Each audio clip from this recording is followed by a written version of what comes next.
देखो, 10 सितंबर को प्रतिवर्ष, हालांकि यह 2003 से प्रतिवर्ष मनाया जा रहा है, और विश्व आत्महत्या रोकथाम दिवस, और ये मनाना ज़रूरी भी है। इसके बारे में बातचीत करना ज़रूरी है, इसके बारे में गोष्ठी करना ज़रूरी है, इसके बारे में चर्चा करना बहुत ज़्यादा ज़रूरी है।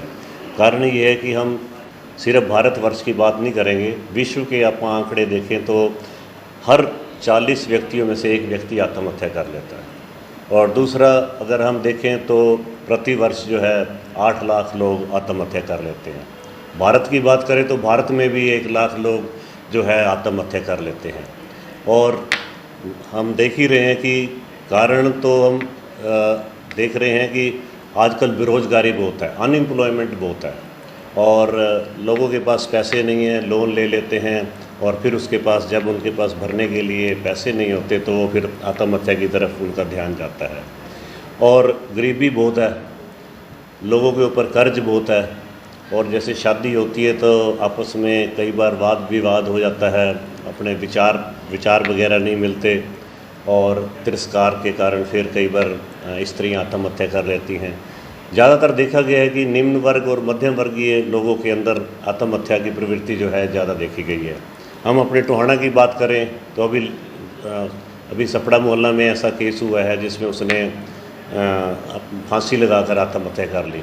क्योंकि तरीके बहुत हैं आत्महत्या करने के, कोई नहर में छलांग लगा लेता है, कोई रेलगाड़ी के नीचे कट जाता है, कोई सल्फास खा लेता है, कोई दवाइयों की ओवरडोज ले लेता है, कोई किसी भी प्रकार से आत्महत्या जो करना जो है ना, क्योंकि परमात्मा ने हमें इतना सुंदर शरीर दिया है, अगर हम उसके विरुद्ध चलेंगे, हम उसके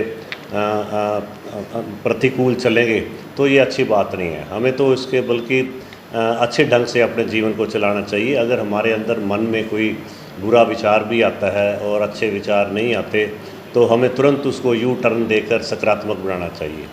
हालांकि इसमें हमारे जो इंडिया में साइकेट्रिस्ट काफ़ी हैं, लेकिन काउंसलिंग की फिर भी कमी रह जाती है।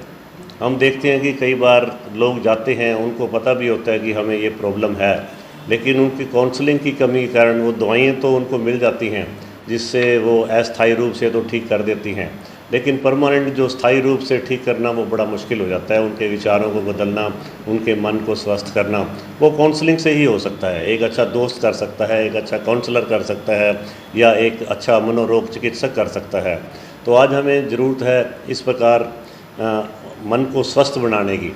क्योंकि अगर हमें कोई पेशेंट नज़र आता है, क्योंकि हमारे पास पेशेंट आते हैं तो अपने सिम्टम्स बताते हैं, उनके अंदर चिड़चिड़ापन होता है, गुस्सा उनको ज़्यादा आता है, और नेगेटिविटी ज़्यादा होती है, और उनको वो खुद बता भी देते हैं कि मेरे अंदर ऐसे ऐसे विचार आते हैं, फांसी लेने का विचार आता है या आत्महत्या करने का विचार आता है, तो उसे तुरंत मनोरोग चिकित्सक को दिखाना चाहिए ताकि उसका जो सही तरीके से उपचार किया जा सके।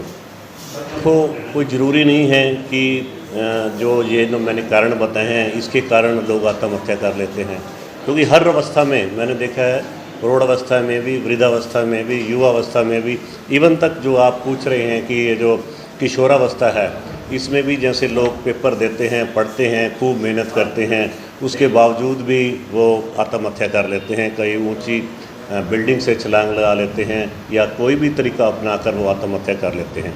लेकिन उनको ऐसे बच्चों को जो है हमेशा माता पिता को ख्याल रखना चाहिए। कई बार माता पिता इतने व्यस्त हो जाते हैं, उन बच्चों का ख्याल नहीं रख पाते, उनकी तरफ ध्यान नहीं दे पाते, और वो बच्चे पढ़ते तो हैं लेकिन उनको वो प्यार नहीं मिल पाता जिसके वो जितना उनको प्यार मिलना चाहिए। तो मैं तो यही कहूँगा कि जो किशोरावस्था है या जो युवावस्था है, उनके एक नैतिक गुणों उनकी मनोभूमि में धारण करना चाहिए, चाहे पेरेंट्स करें, चाहे शिक्षक करें, चाहे समाज करें। अगर उनके अंदर नैतिक गुण धारण हो जाएंगे, उनके अंदर से फियर ख़त्म हो जाएगा और उनको ज़िंदगी की जो असलियत पता चल जाएगी, तो इस प्रकार के जो नेगेटिव विचार हैं उनके मन में नहीं आएंगे, तो वो इस प्रकार की प्रवृत्ति जो है आत्महत्या प्रवृत्ति की तरफ नहीं बढ़ेंगे।